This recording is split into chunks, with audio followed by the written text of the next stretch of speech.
Sa araw na ito mga classmates, pag-aaralan natin kung paano ginagamit ang dito o doon at rito o roon. Yan, madalas nating nakikita at ginagamit ang mga salitang dito, rito, doon at roon. Pero kailan nga ba natin pinapalitan ng titik D tungo sa titik R sa mga salitang ito? Yan, makinig kayo ng mabuti mga classmates ha, ipapaliwanag ko sa inyo.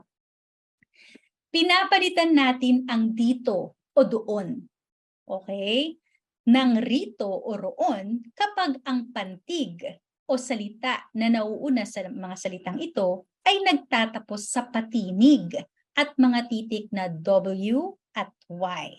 Yan. Tatatandaan niyo pa ba kung anong mga patinig?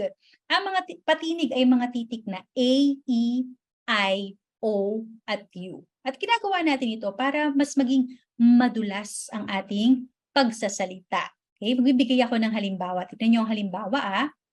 Masaya rito sa parke. Tignan niyo, ang ginamit ay rito. Bakit ginamit ang rito? Tignan niyo yung salita na nauuna sa salitang rito. Masaya. At ang salitang masaya ay nagtatapos sa titik A na isang patinig. Kaya rito ang ginamit natin. Okay? Patinig, rito. Okay? Masaya rito sa parke. Okay?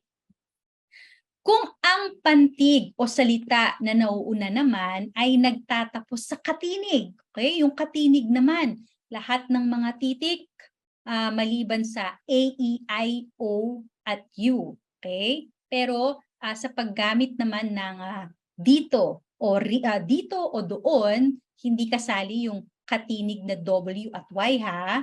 Ayan. Kung ang pantig o salita na nauna sa salita ay nagtatapos sa katinig, dito o doon ang ginagamit natin. Katulad na lang sa pangungusap na ito.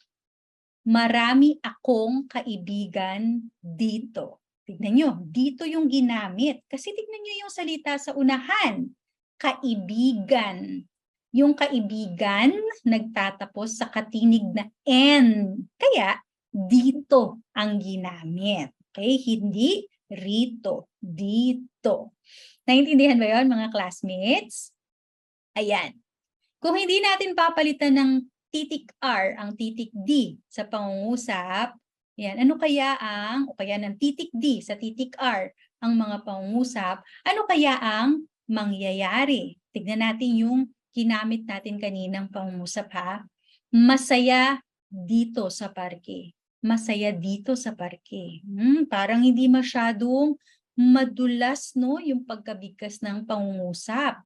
Kasi dapat rito yung ginagamit sa pangungusap na ito. Yan, hindi kasing daling sabihin yung pangungusap. Okay. Ito naman ang susunod na pangungusap. Siya ay pumunta roon sa palengke. Tignan nyo nga, tama ba yung paggamit ng roon sa pangungusap na ito? Siya ay pumunta roon sa palengke.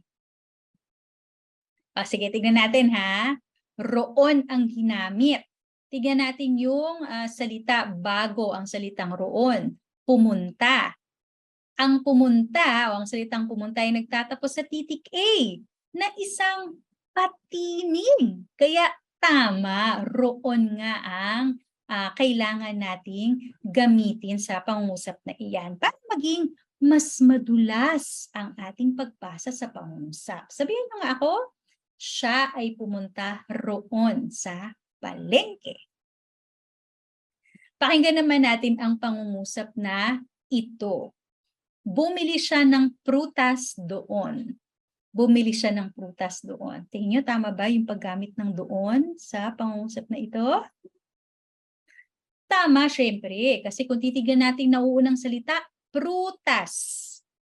Nagtatapos ito sa katinig na S. Okay? At sabi natin kanina, kapag nagtatapos sa katinig, maliban sa katinig na W at Y, doon o dito ang ginagamit. Kaya tama ang gamit ng doon sa pangungusap.